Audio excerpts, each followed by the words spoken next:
Good afternoon, Victory. Good afternoon. It is an honor to be with all of you today, and it's an even greater honor to be here to present the 2025 Tammy Baldwin Breakthrough Award.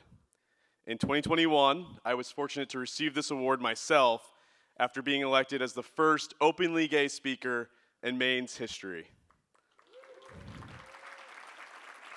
I'm now serving my second non-consecutive term as Speaker of the House, the first person to do that since 1963 in my state.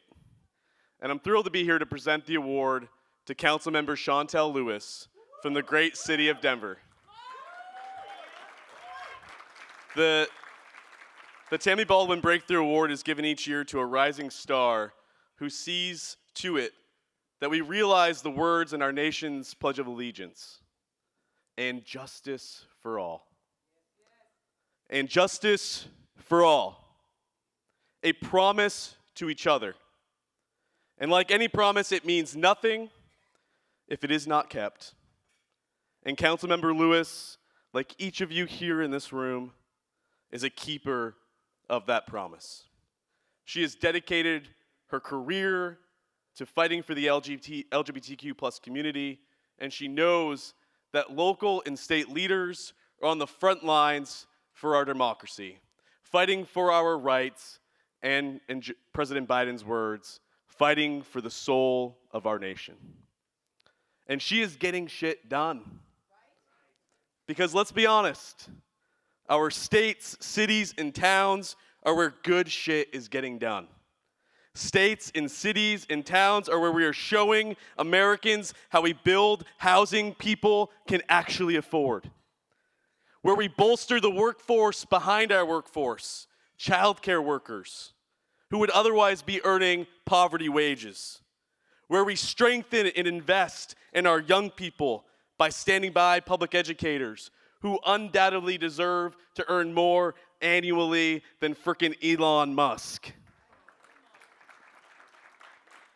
And it is where we stand shoulder to shoulder with immigrant families, including Somali Americans like my colleagues, Representatives Dalak, Yusuf, and Mana Abdi, who are actually making America great.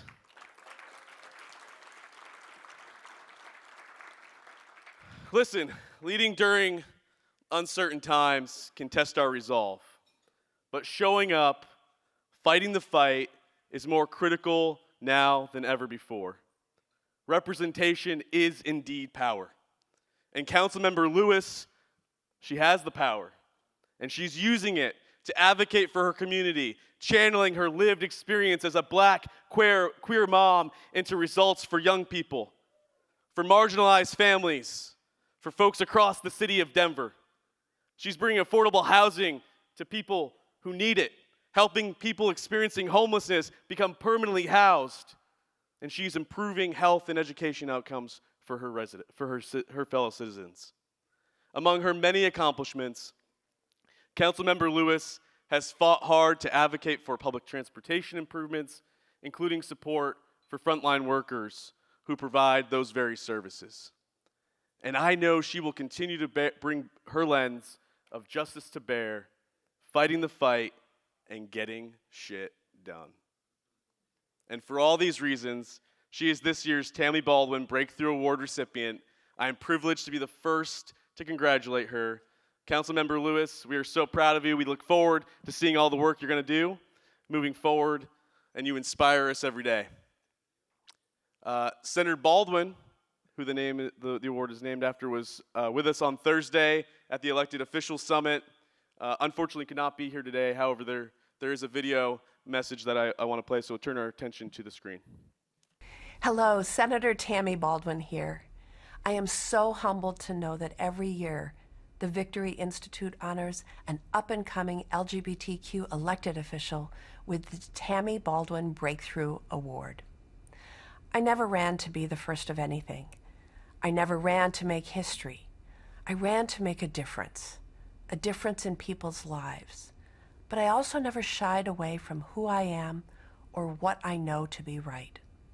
And if my work to show that you can be exactly who you are, serve your community, and fight for equality has inspired others, I am truly honored. I want to congratulate every person who was nominated for this year's award. Each of you has shown up for your communities in ways that not only make them better, but also show that you have never shied away from who you are. We cannot build a more just future without ensuring that people of all identities and lived experiences have a seat at the table, including members of the LGBTQ community. As you may have heard me say before, if you're not in the room, the conversation is about you. If you are in the room, the conversation is with you. And this year's award recipient has fought hard to have a seat at the table. From her roots in Denver public schools to becoming a vice president at the Colorado Coalition for the Homeless, she has devoted herself to uplifting the communities that shaped her. She transformed personal hardship into a powerful commitment to housing justice and turned her lived resilience into public leadership.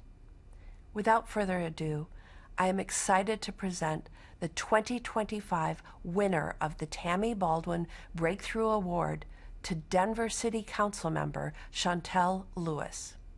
Congratulations on this well-deserved honor. I can't wait to see how your talent and passion continue to make our communities thrive.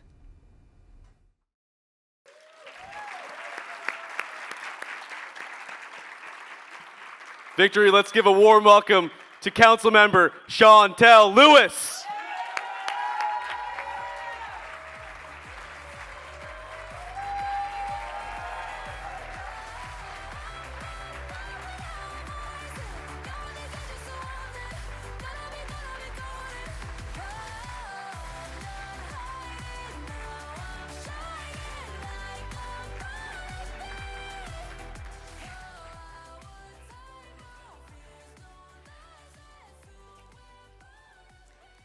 Okay, I love this song.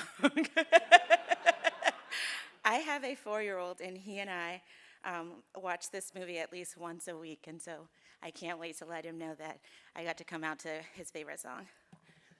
Okay, let me take a deep breath. I'm a little nervous, y'all. I don't get very nervous. I do when it matters, though. I don't believe I need to tell or press you all on how important this moment is for us right now. The times speak more urgently than I ever could in an acceptance speech. The LGBTQIA+ community has lived vulnerable out loud while being both hyper-visible and hyper-invisible. We cannot and we must not be hypocritical as there are people suffering and dying all over, whether that be in the streets of DC because housing isn't a human right, off the shores of Venezuela because due process is optional and no longer a constitutional right, or in Gaza, because some lives are collateral. We have to recognize when we are subjecting those to greater harm. We can only recognize our complicity in doing greater harm when we are willing to be honest with ourselves, when we are willing to evaluate ourselves and ask, what are our principles? And are my principles grounded in my values? And are my decision-making grounded in my principles or my preferences? I grew up poor, a tough life in which my mother suffered the ills of poverty and somehow climbed out of what was meant to kill her and instead bloomed us.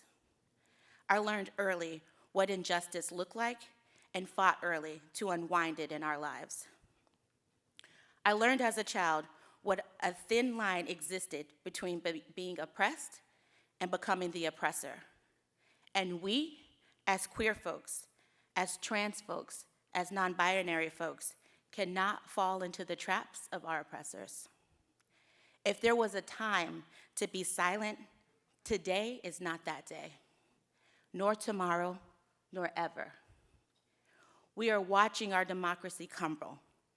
Concentration camps erected in our communities, our siblings kidnapped from the streets as if their lives are trash to be discarded.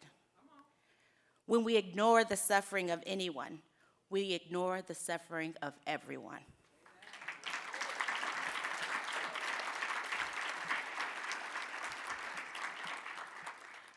When innocent people die in our streets, in our jails, or across the country, we breathe life into injustice. We must be principled in our approach, and we must get more precise in our approach. This time, this moment, calls for both precision and principle. Too often I hear us, elected leaders, executives, consultants, lobbyists, state our principles of love, of justice, of accountability, of joy, of fairness, of transparency, of honesty. Then the vote comes. Then the plan comes. And the principles are thrown out the window, and we flex into our preferences because it's easier, because we don't want to disappoint our donors, because we don't want to be isolated. We betray our communities, and we betray the very communities that believe in us. It's not enough to look like me, to be queer like me, to talk like me, but to stand in your principles, even if that means losing your seat, even if that means being isolated, and even if that means being threatened with death. And that is where we find our precision, to hold accountable to those that we share superficial with and force them to dig deeper, to find the courage to stand in their power and to stand in our truth. We have the opportunity to show our communities what true love feels like in policy, what joy looks like in decision-making.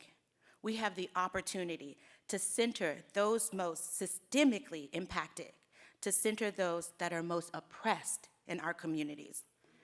But we cannot use the tools of our masters.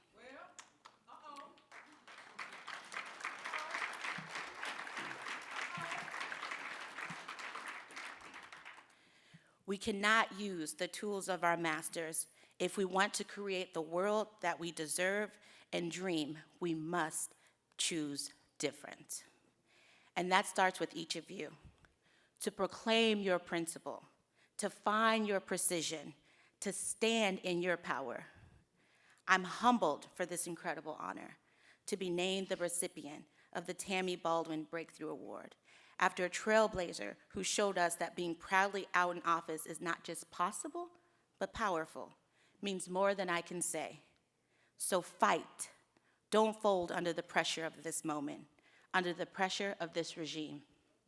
Your ancestors that came before you prepared you better than that. Thank you.